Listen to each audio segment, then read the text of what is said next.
وہ پھر انہوں نے سینئر جج کے طور پر کام نہیں کیا. بہرحال اب یہ جو جج ہیں ہمارے دونوں, یہ ان پر منحصر ہے. چیف جسٹس صاحبہ ان سے درخواست بھی کر سکتی ہیں اور وہ خود بھی یہ فیصلہ کر سکتے ہیں کہ وہ جج کے طور پر کام جاری رکھیں گے. کوئی مجبوری نہیں ہے کہ وہ استعفیٰ دیں.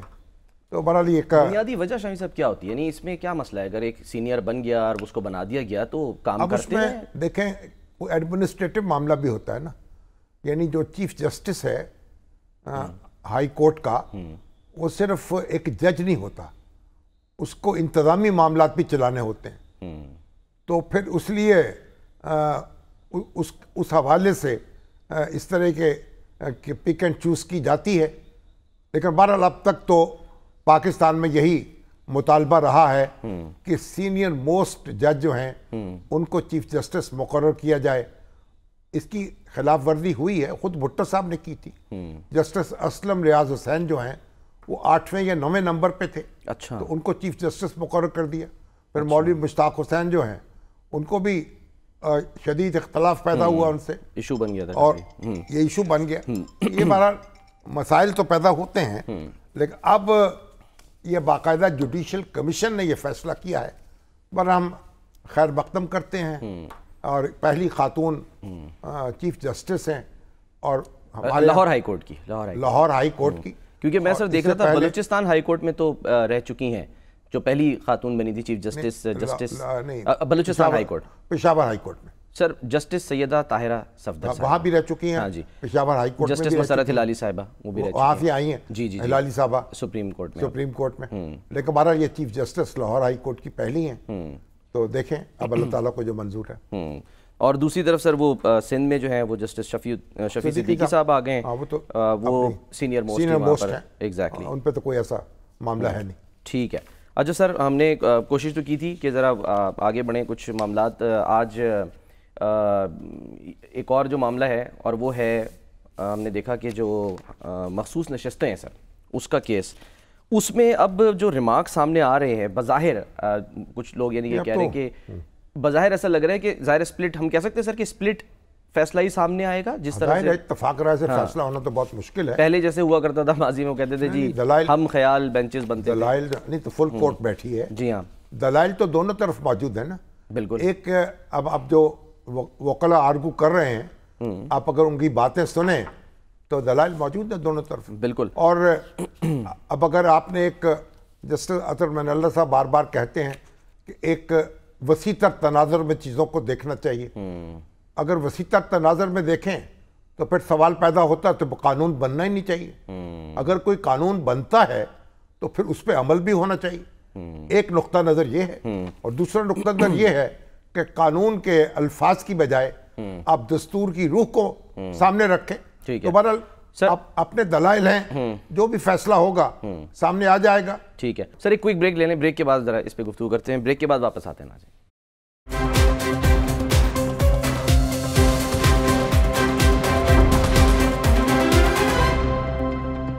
عبد القیوم صدیقی صاحب سر ہمارے ساتھ موجود ہیں, سینئر کورسپونڈنٹ. السلام علیکم جناب. السلام علیکم صدیقی صاحب. وعلیکم السلام. صدیقی صاحب, ہماری چیف جسٹس مقرر ہو گئی لاہور ہائی کورٹ کی مس عالیہ نیلم. تو آپ یہاں کیا ہوا کہ کثرت رائے سے کیوں فیصلہ کرنا پڑا, اور سینیرٹی کا اصول کیوں نظر انداز ہوا؟ اچھا شاہی صاحب, پہلی بات تو یہ کہ کثرت رائے نہیں بلکہ متفقہ طور کے اوپر. اچھا, متفقہ اور ججز ان تینوں کے جو جوڈیشری گورنمنٹ اور وکلا جو باڈی, اچھا یہ اتفاق متفقہ طور کے اوپر اتفاق رائے سے ہوا ہے ان کا انتخاب؟ یعنی 11 یا 12 ممبر تھے ٹوٹل؟ جی, اب جوڈیشل کمیشن کے اندر جو ہے وہ ہائی کورٹ کے لیے 11 ممبرز ہوتے ہیں. اچھا, پھر مجھے یہ غلط فہمی تھی, یہ کثرت رائے سے ہوا ہے. سوری, میں شروع میں سر یہ ایسی خبر آئی تھی, لیکن یہ اچھا بالکل اور دونوں ایک خبر ابتدائی طور پہ آئی تھی. ہاں چلیے, پھر تو بڑی مبارک بات ہے. ہاں جی, سارے لوگ انہوں نے اور پھر جو پہلے 2 نام تھے وہ بھی متفقہ طور کے اوپر مسترد ہوئے ہیں فار دی ایلیویشن, کیونکہ جو جیسے شجاعت علی خان اور جیسے باقر مچھی کے حوالے سے جو ہے آج جو جوڈیشل کمیشن کی جو میٹنگ ہوئی ہے اس میں تھوڑی سی تبدیلی یہ ہوئی کہ جو وکلا تھے انہوں نے کہا کہ جناب چیف جسٹس کے حوالے سے آپ جو ہے وہ بحث کا آغاز کریں، اور جسٹس ہمیں جو بتایا گیا ہے مختلف لوگوں سے ہماری بات ہوئی ہے اس میں جسٹس منصور علی شاہ جو ہیں انہوں نے جو بحث ہے جو اوپننگ ہے وہ انہوں نے کی، اور اس میں انہوں نے وہ ریزننگ دی جیسے شجاعت کے حوالے سے کہ ان کے بار سے کلیکٹ کی گئی ریپوٹیشن کیا ہے، اور جو ان کی اپنی رپورٹس ہیں وکلا برادری سے رائے ہے، اور دیگر معاملات جو ہیں ان کو دیکھتے ہوئے اور جسٹس باقر نقوی ان کے فیصلے اور ان کی کمپٹنس جو ہے وہ دیکھی گئی. تو یہ اس طرح سے سب نے اپنی رائے دی، اور اس یونانیمس کے ہونے کے بعد جو ہے ان دو فاضل جج صاحبان جو ہیں لاہور ہائی کورٹ کے ان کا نام جو ہے وہ ڈراپ کیا گیا، اور جسٹس عالیہ نیلم جو ہے وہ ان کو نامزد کیا گیا ہے chief justice Lahore high court کے لیے. اور اس میں پھر یہ بھی بات ہوئی ہے اس جوڈیشل کمیشن کے اندر کہ اس طرح سے ابھی حال ہی میں ہم نے دیکھا تھا ایک سمپوزیم بھی ہوا تھا انکلوسو جسٹس کا، اور جس میں کہ خواتین کی تعداد جو ہے وہ جوڈیشری کے اندر بڑھائی جائے، اور اس حوالے سے جو انٹرنیشنل پاکستان کی جو ایک آؤٹ لک ہے جوڈیشری کے حوالے سے فیس کے حوالے سے، تو اس میں بھی یہ ایک ایڈیشن ہوگی اور اس میں بھی یہ بہتری ہوگی. تو یہ بہت ساری باتیں تھیں جو کہ جسٹس عالیہ نیلم کے حوالے سے جوڈیشل کمیشن آف پاکستان میں ہوئی. اچھا، تو اس کا مطلب یہ ہوا کہ اب جو سینیرٹی کا اصول ہے وہ تو برقرار نہیں رہا. اب آپ نہیں، اس کو ہم اس طرح سے کہہ نہیں سکتے ہیں. آپ دیکھیں نا، جو اگر ہم یہ دیکھیں تو سینیرٹی کا پرنسپل تو یہ تھا کہ کیا جائے گا اس کو. سینیرٹی پرنسپل کو بنیاد رکھ کے تو جسٹس شجاعت علی خان ان کا نام آیا، لیکن اس میٹنگ کے اندر جو ہے وہ ایک فاضل جج صاحب نے پھر یہ ریمارکس بھی دیے کہ اگر وہ چیف جسٹس نہیں بن سکتے تو پھر وہ جج کیسے برقرار رکھ سکتے ہیں اس ریپوٹیشن کے ساتھ.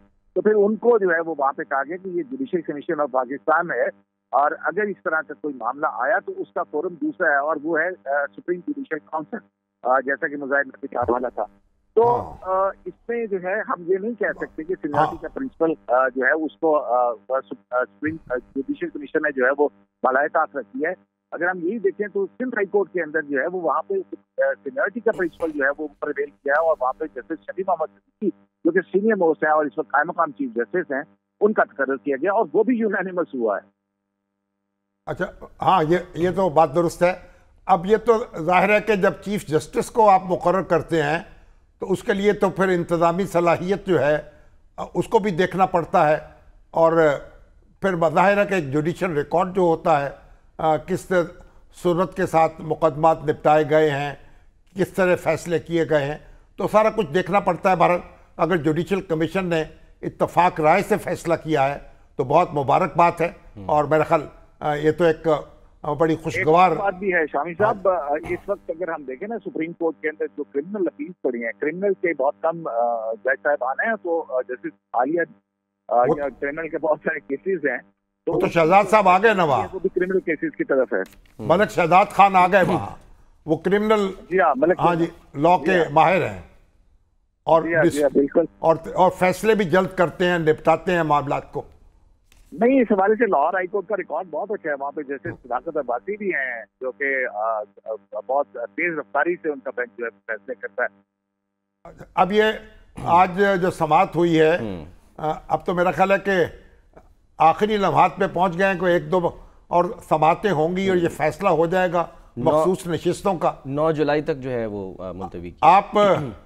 آپ کے دلائل جو ہیں وکلا کے، ان سے آپ نے کیا نتیجہ اخذ کیا؟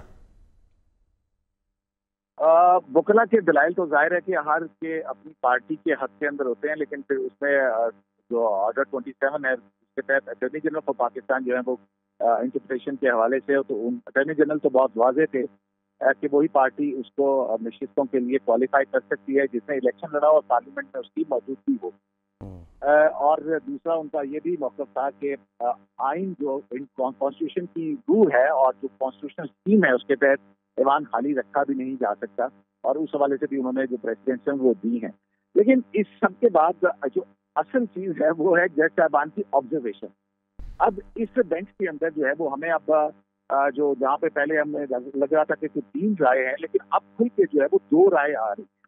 اب وہ 2 رائے جو ہیں وہ آج آخری لمحات کے اندر جو جسٹس منصور علی شاہ جو کہ آئندہ آنے والے چیف جسٹس ہیں ان کی ایک اپروچ ہے، اور وہ کہتے ہیں کہ جسٹس ہونا چاہیے اور ہم یہ نہیں دیکھ سکتے کمپلیٹ جسٹس کے لیے ہمیں سب کچھ دیکھنا پڑے گا ایک حصے کو دیکھ کر. یہ جو پٹواری کا یا اس کا وہ نہیں ہے کہ اس کو دیکھا جائے. تو اس پہ جو ہے چیف جسٹس آف پاکستان کا جو استدلال تھا وہ یہی تھا, وہ قانونی ہے, جو قانونی ہے اور آئینی ہے, اور وہ اس کا پورا تاریخی پس منظر کے اندر وہ ہے, اور وہ یہ ہے کہ جو مارشل لاء کو جائز قرار دیا گیا. یہ کیونکہ میں عام فہم میں بات کر رہا ہوں, انہوں نے تو چارلس پاپولائے اور دیگر تھیریز جو ہیں وہ جو ہم نے امپورٹ کی ان کا حوالہ دیا, لیکن عام زبان میں ہم یہ کہیں گے کہ جو مارشل لاء کو جائز قرار دیا گیا وہ بھی پرنسپل آف جسٹس کے نام کے اوپر جو ہے وہ سب کچھ کیا گیا, اور اس میں بھی وہ یہ نہیں کہتے کہ ان جج صاحبان کے انٹینٹ, یعنی تو ہم آئین کے اوپر اگر عمل کریں تو آئین کے اوپر عمل کرتے ہی ہمیں اس آگے جانا ہے, اور ہماری وزڈم آئین سازوں سے زیادہ بڑی نہیں ہے. تو یہ ایک پوری اپروچ ہے جو آئین اور قانون کے اوپر ہے. ایک کمپلیٹ جسٹس یا پاپولر وے آف جسٹس جو ہے وہ اس طرح سے ہمیں نظر آتی ہے. ٹھیک ہے, بہت مہربانی, بہت بہت شکریہ عبدالقیوم صدیقی صاحب. دیکھیے وہی بات ہے نا کہ جو قانون کے الفاظ ہیں اگر آپ ان کو نظر انداز کر دیں, اس کی روح تلاش کرنا شروع کر دیں, تو پھر الفاظ کی کیا ضرورت ہے؟ ایگزیکٹلی. اور اگر الفاظ کو آپ نے پیچھے مد نظر رکھنا ہے تو پھر روح کو نظر انداز کر دیں, اور پھر الفاظ اور روح دونوں اگر سامنے رکھے جائیں تو پھر ایک بات تو یہ ایک. لیکن شامی صاحب جو آپ نے کچھ دن پہلے اسی شو میں بات کی تھی وہ آج زیر بحث آئی, اور چیف جسٹس نے جماعت دیتے ہوئے کہا کیا کسی فریق نے یہ کہا ہے کہ نشستیں خالی رہیں گی؟ ہر فریق کہتا ہے نشستیں ہمیں دی جائیں. جو آپ نے کہا تھا کہ یہ جمیعت علماء اسلام جو ہیں ان کے وکیل نے بھی کہا, وہ تو الیکشن کمیشن کامران مرتضیٰ صاحب نے کہ الیکشن کمیشن کے وکیل کے دلائل میں اڈاپٹ کر رہا ہوں, تو انہوں نے بھی یہ کہا کہ بھئی ہمیں جو نشستیں مل چکی ہیں وہ ہمارے پاس رہنی چاہیے. جے یو آئی کو بھی تو حصہ ملا ہے نا, یہاں پر وہ ان کے خلاف کھڑے. بہرحال اب ایک فیصلے کا انتظار کریں گے کیسے, اور یہ جو جب آپ وسیع تر تناظر میں اور آئین کی روح کے مطابق چیزوں کو دیکھتے ہیں تو پھر ماشاء اللہ کو بھی جواز بخش دیتے ہیں. پھر جناب غلام محمد جو ہیں گورنر جنرل, ان کی جو اسمبلی انہوں نے تحلیل کی اس کو بھی جواز بخش دیتے ہیں. کہتے ہیں ہم تو جناب ہمارے پاس تو اختیار ہی نہیں ہے کہ گورنر جنرل کے فیصلے کو رد کر سکے. اچھا یہ بھی تو دیکھیں نا, تماشے تو ہم نے بہت لگائے ہیں. تو اور بہرحال آپ دیکھیں گے, انتظار کرتے ہیں سر کیا ہے. لیکن بہرحال انتظار سے یاد آیا سر, کل آپ کا بڑا انتظار ہو رہا تھا ایک جگہ پر, یعنی جہاں حافظ نعیم الرحمان صاحب جی کے اعزاز میں ہمارے دوست ہیں شیخ سہیل صاحب, انہوں نے ایک عشائیہ کا اہتمام کر رکھا تھا, اور مجھے وہاں جانا تھا ایک دوسرے عشائیے میں. محمد میاں سمرو صاحب آئے ہوئے تھے یہاں. اچھا اچھا. تو پھر ان کے اعزاز میں سابق چیئرمین سینٹ, میری کمٹمنٹ تھی وہاں چلا گیا. سابق نگران وزیر اعظم, سابق چیئرمین سینٹ, سابق قائم مقام صدر, کئی بڑے عہدوں پر فائز رہے, اور نیشنل بینک کے سربراہ بھی رہے, بڑے معاشی امور کا بھی ماہر ہیں, سیاسی امور کا بھی ماہر ہیں, لیکن اب تو ذرا خاموش ہے. اچھا, لو پروفائل ہو گئے بالکل. ادھر سر آپ کا انتظار ہوتا رہا, وہ غیر رسمی حافظ نعیم الرحمان صاحب تو بڑے ماشاءاللہ آج تو جلسہ کر رہے تھے بڑے زوردار طریقے سے, اور کسانوں کے حقوق کی بات کر رہے تھے, اور بجلی جو ہے اس کے معاملے میں احتجاج کر رہے تھے. بالکل. اور 12 جولائی کو انہوں نے دھرنے کی کال دی ہوئی ہے اسلام آباد میں. آپ سے کیا بات ہوئی ان کی؟ بات ہوئی سر کچھ ہم کہہ سکتے ہیں کہ لائٹر نوٹ پہ بھی گفتگو ہوئی. پوچھا ان سے کہ آپ وہاں سے شفٹ ہوئے کراچی سے, کیونکہ میں خود ظاہر ہے کراچی سے آیا تھا یہاں 2012 میں, تو کیسا محسوس کر رہے ہیں, کیا لگ رہا ہے؟ تو انہوں نے کہا کہ جی میں پہلے بھی رہ چکا ہوں زمانہ طالب علمی میں, اچھرا میں مطلب وہ رہتے تھے. تو کہہ رہے ہیں آہستہ آہستہ. پھر میں نے کہا یہاں کے کھانے وغیرہ جو ہیں وہ آپ کو لاہور میں, لاہور اجنبی نہیں ہے ان کے لیے بالکل. تو میں نے کہا کہ کھانے اگر آپ کو بریانی ملی کراچی جیسی, تو کہتے ہیں ابھی ذرا میرے کھانوں پر اتنا فوکس نہیں ہے. تو مجھے وہ یاد آ گیا کہ ویسے بھی جماعت اسلامی کھاتی تو کچھ نہیں ہے, کھانے پینے سے تو دور ہی ہے نا, بریانی کھا لیتی ہے. اور مولانا مودودی جو تھے وہ تو نہاری کے بہت رسیا تھے. اچھا, نہاری بہت پسند تھی ان کو. اچھا. اور نہاری اور پان. اچھا. پان کھاتے تھے ماشاءاللہ, تمباکو والا. اچھا. اور نہاری اور سوہن حلوہ. اور مولانا فرمانے لگے ایک دن کہ 3 چیزیں ایسی ہیں کہ ان کے نسخے الہامی ہیں. وہ کیا؟ ایک نہاری, اچھا, ایک حلوہ سوہن, اچھا, اور ایک پان. کسی انسان کے دماغ میں یہ بات آ نہیں سکتی تھی کہ اس طرح جناب گائے کا گوشت ہوگا, اس کے یہ اجزاء ہوں گے, ان کو اس طرح پکایا جائے گا, اور اس طرح پھر نہاری تیار ہوگی, اور پھر حلوہ سوہن ہے, اور گندم جو دانے جو ہیں ان کو آپ گیلا کر رکھیں گے، پھر وہ جناب ان میں سے ان کی کومپل پھوٹے گی، پھر آپ انہیں خشک کریں گے، پھر انہیں آپ دودھ میں پکائیں گے اور حلوہ سون بنائیں گے۔ اور پھر پان جو ہے بے شمار درختوں کے پتے ہیں، وہ کہنے کہ یہ ایک درخت ایسا ہے کہ اس کے پتے جو ہیں ان پہ چونا لگایا جائے گا، کتھا لگایا جائے گا، پھر چھالیاں بٹھائی جائے گی، پھر تمباکو ڈالا جائے گا اور پان کھائیں گے۔ تو یہ 3 نسخے وہ کہتے تھے 3 چیزوں کے نسخے الہامی ہیں۔ تو نہاری بھی ان کو بہت پسند تھی، حلوہ سوہن بھی اور پان بھی۔ پان سے سر ایک ذہن میں ایک ذیلی سوال آیا۔ اچھا، چائے میں تو وہ 2-3 چمچ چینی کے ڈال کے پیتے تھے۔ اچھا، ان سے کہا جناب کتنے چمچ ڈال دیں چینی کے؟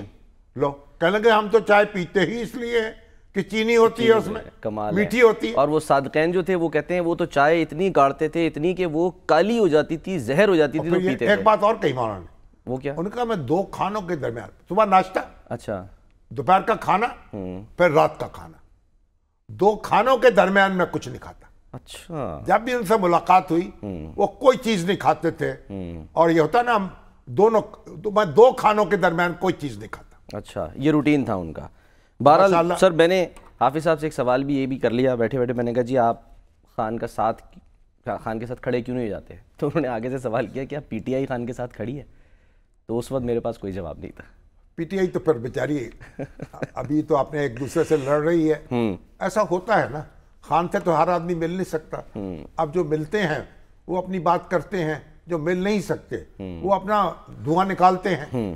مگر اصل بات یہ ہے کہ ان میں جو لوگ خان کے ساتھ کھڑے رہے ہیں ان کا تو یہ دعوت تو ان کا درست ہے نا کہ ہمیں داد تو دی جائے نا، ہم خان کے ساتھ کھڑے رہیں۔ تو بہرحال جو کچھ ہوا ہے وہ ہماری تاریخ کا ایک بڑا یعنی ناخوشگوار حصہ ہے، اور پی ٹی آئی بہت بڑی پارٹی بن گئی تھی، اور پھر جس طرح اس کو ذوف پہنچا، جس طرح وہ ٹکرا گئی، یعنی جس طرح 9 مئی کو جو کچھ ہوا وہ نہیں ہونا چاہیے تھا۔ اور ایک سیاسی جماعتیں جو ہیں وہ فوج سے لڑنے کے لیے نہیں ہوتی، سیاسی جماعتیں پرامن جد و جہد کے لیے ہوتی ہیں، اور پی ٹی آئی جو ہے ماشاءاللہ اس میں دیکھیے ایک کتنی جماعتیں نکلی اس کے اندر سے، 2 جماعتیں تو نکل آئی نا، تحریک استحکام، استحکام پاکستان، پھر ایک اور ہمارے جو آپ کے پرویز خٹک ان کی پارٹی پارلیمنٹیرین، 2 پارٹی اور اب پھر لوگ نئے آ گئے، اب پھر ان کے اندر لوگ بھرے پڑے، اب وہ آپس میں ایک دوسرے سے الجھ رہے ہیں۔ اگر 2-4 اور نکل جائیں گے تب بھی کوئی فرق نہیں پڑے گا۔ اچھا، تو بہرحال یہ دیکھیے طاقت جو ہے حاصل کر لینا کمال نہیں ہے، طاقت کو سنبھالنا کمال ہے، طاقت کو بچانا کمال ہے، طاقت کو آگے بڑھانا کمال ہے، اور نتیجہ خیز بنانا کمال ہے، نتیجہ خیز بنانا۔ تو ہم دیکھیے وہ بھی متا ہے نا، جو سیاسی جماعتیں ہیں وہ ایک اثاثہ ہوتی ہیں قومی، بالکل ٹھیک ہے، لوگوں کو جوڑتی ہیں۔ اتنا کچھ کل سے لے کر اب تک ہم ڈسکس کر رہے ہیں، عوام پریشان، ٹیکسز، یہ وہ، سر سوال یہاں پر یہ بھی اٹھ رہا ہے کہ نواز شریف صاحب جو ہیں وہ اس وقت کہاں ہیں؟ نواز شریف صاحب یہی لاہور میں ہیں، کچھ میں کہا چیک اپ وغیرہ ہو رہا تھا میڈیکل ان کا۔ ہاں، وہ جو سر کیانی صاحب ان کے نئے کارڈیالوجسٹ ہیں، اچھا، جو ایڈوائزر بھی ہیں، مقرر پنجاب حکومت کے مقرر